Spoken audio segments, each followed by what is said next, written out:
जी माँ 9 महीना 13 दिन पेट में राखल को 2 साल गुहो मुत करे छ भैया हो 10 गो के पति पालन क्या दल का दुख समाज में का 2 गो बुढ़वा बुढ़िया पेट आई बल्ले भाग ले हो भैया परम पिता परमेश्वर माय बाप होय छै चारों धाम हुनका चंद्रपी गंगा में बोहै छै शुभ काम यात्रा बढ़ा जाइयो माय बाप का प्रणाम कर लियो यदि हृदय खोल के कहते काम भे जतो निके रह प्रधान है देव ऋषि मुनि सबके वचन खाली भेजे संत वचन खाली नहीं बाबू कते कष्ट काटे छे बेटा बेटा बेटी ले बेटा ओ बेटा के दुर्दशा बाऊ हो पेट में खोर नहीं दे छे नहीं कहे जे बाऊ खेल हो नहीं खेलो मन खराब वाला दवाई चलो क्या दे छियो मगन छे भैया बेटा भेले बेट बउआ बाप मर गए समाज में बोल दू क्या के मैं कहल के जा बेटी धा के रह जाय छी अब की हम दोसर करो बेटा पर सिंगार क्या के बेट रह गेले बेचारी समय के बिता दल के 18 साल 19 साल के उम्र वाले उम्र भे गेले अब हमरो नहीं सधैयो छोरा के बियाह क्या ले छिए अपन एते दुल्हन राजपाट चलते हमरो सुख हाथ हमरा नहीं सधैयो कते खटो भैया छोरा के बियाह क्या लल दुल्हन संगे ना बचे अले बाबू बुढ़िया रखनो जहर जाय छे पुतोवार के खातिर से है कहइए खातिर कि आदत बनल छे सबेरे उठल चूल्ही चौका गोबर करती एक ना घर बटरलक आ कनिया नार 7 बजे के बाड़ी खोले छे किरण उगले कुछ हो भेले त कौन जरूरी छे उ बुझाय छे जे किरण के भीतर एक ना बाहर न त की हेते आ किरण नहीं देते एक ना बाहर न की हेते उ बुझाय केन गेले और त जाने छे सब कुछ बुढ़िया यार सबेरे त बुढ़िया सब दिन उठे 10 दिन 15 दिन उठले कल का छाप 5-10 दिन और नया आइले अपने करते राजपाट चले थे भैया बुढ़िया महीना दिन पुतों का साथ दखल के बिना 7-8 से के बाड़ी नहीं खोल बुढ़िया ना जाके बैठ कर शहर पर चूल्ही चौका सब कुछ क्या लल के बीत बर्तन मोल के धर दल के बैठल ले छोड़ा के बार खोल के उठले कल के मैं बड़ा दे जो मन उदास नहीं मन खराब भ गेलो कल के नहीं नुनु दिन रात ले तोरे ले सोचे छियो केना तोहर राज पर चलतो हम तो कोन दूर समाज में जाके हो 2-4-10 कटा बचा के राखलियो आ समाज में जे दुख धंधा का के तोरा पोसलियो सब काम पढ़ाइयो लिखा देलियो कल के हां माई बात छे भेलो की तोरा कल के कुछ और भेले बेटा मन है जे जब केना रात चलतो हम चिंता से मरे छी सब कुछ जगह के राखलियो लागे छे तोहर राजपाट बिलड़ जेतो कल के किया के भाई की भेलो कल के केना तो 9 बजे के बाड़ी खोले छो तो हर कन्या के राजपाट चलतो कल के माय फर्स्ट डिवीजन इंटर पास से कहियो बता खाई छी मारने पड़ियो बड़े छोरा कहे जे कन्या दे जब फर्स्ट डिवीजन इंटर पास केना कहबे सबेरे उठ के ना बटरे अब ये हे भगवान मां एगो बात कहे छी काल सवेरे उठी है मनीष बाबू के ओर से 101 टका भगवान के दरबार में जमा कर दल के मनीष बाबू ग्राम भगवानपुर निवासी धर्मराज के दरबार में 101 टका दान करके ठाकुर जी के खाता में धर्मराज बाबू कहता बाबा बाप बजरंग बली मन के मनोज के पूरा करी हो मां भगवती सब परिवार में सत्य बुद्धि दी हो और मां सरस्वती विद्या के भंडार देते बाबा भोले भंडार भर के रखियो जय हो श्रद्धालु तानी की जय हो जय हो के समस्त परिवार की अलगे मां काल त सवेरे तो उठे छी हमहू कोशिश करबो सवेरे उठे के अब पढ़े लागे जगना बैठे लागभी न हमें कबो बाहे के देखियो पढ़े हम घरे के ना बैठबे छियो आ तू कहे हे रे छौड़ा हमरा जिंदगी में तू केना बटरबी घर रे एक लड़किया एहन गानिया करे छी रे नहीं देबो पढ़े 2-4 बेर हल्ला करभी माय आ घर में जखन एन सुन जेते हमर अपने निकलते बढ़े ले लेते ना घर बैठे लागते टंकी बेचे भी हम बेचे फर्स्ट डिवीजन इंटर पास छै दुदी गोड़िया खल के ठीक सबेरे बुढ़िया बाबू सब दिन आदत बनल छै अखनियो बुढ़िया मार जे छै सबेरे उठो हे फलना का बाली हे रखौता बाली हे बिहान नहीं भला हे मार जाल न रहता क्या तो बुढ़िया के सामान रहते तब न जेते कहले तब न जेते कहले मार के खिबैले नहीं चले छै लेकिन माया नहीं छोड़लकै महल अटारी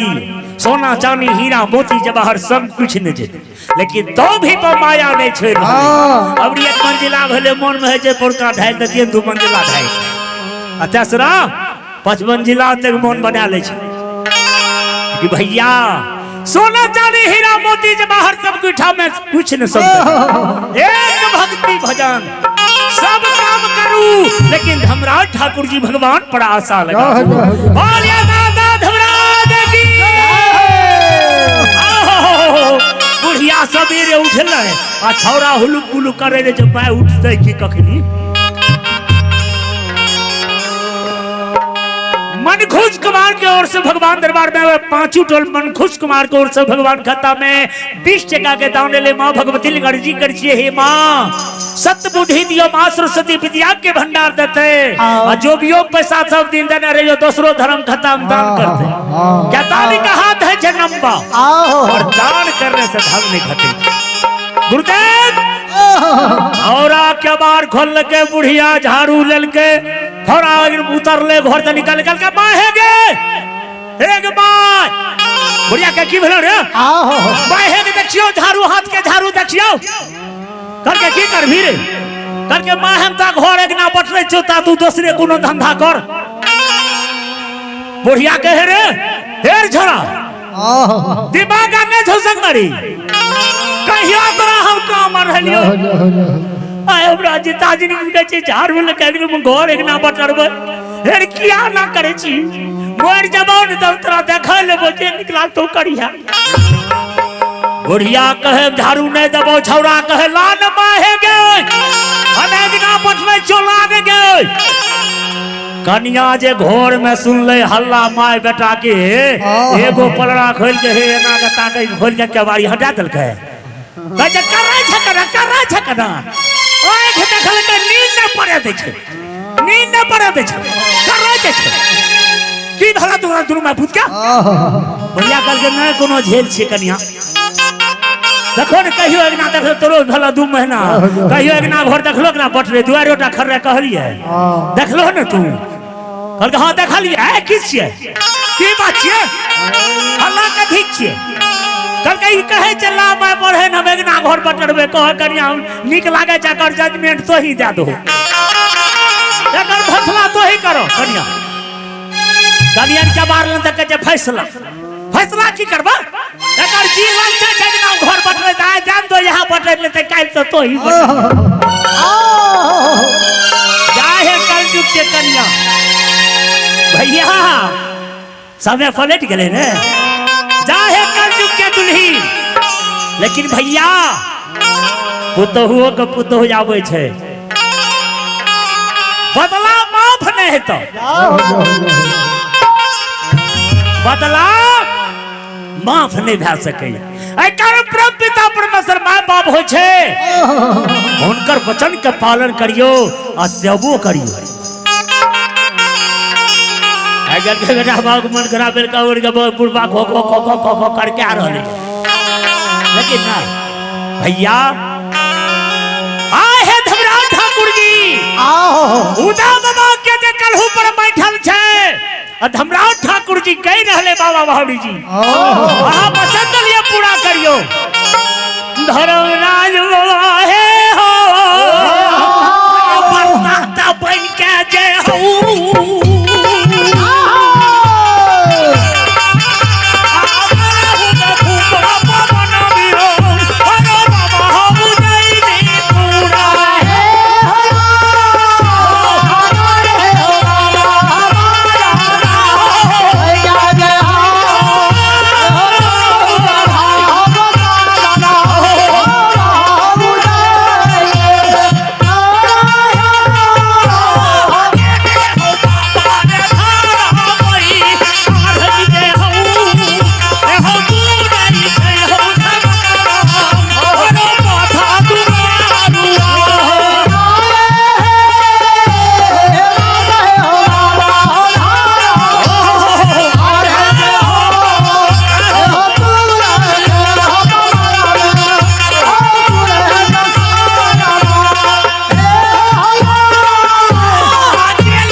नदी के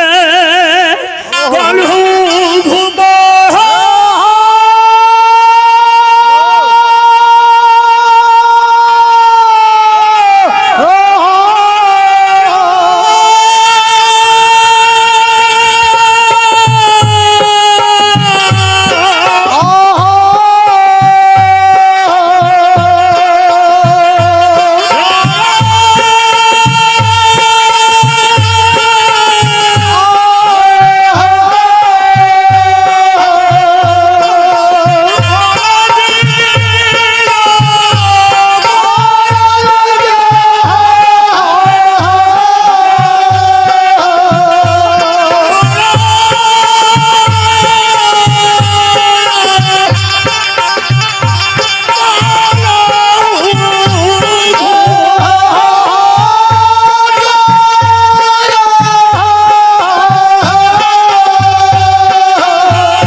के बीच कनी काल जते भगत सुनबे के लिए और सबके गुरु महाराज अपने सबके बीच 10 मिनट के लिए भगत गावे के बाद रंगीन पाठ भी है। सबसे आग्रह है जे बाबा के कनी काल गावे के लिए जते भगत के सबके गुरु महाराज छिए आ हुनका मुखार में से कनी काल अपने सब भगत प्रसंग के सुन लियो और पुण्य के एहन मौका बार बार नहीं मिलत ते आग्रह करबे जे कनी काल अपने भगत लोग कथा गायब के सुना दियो। बोलिए प्रेम से सच्चे दरबार की बोलिए दाता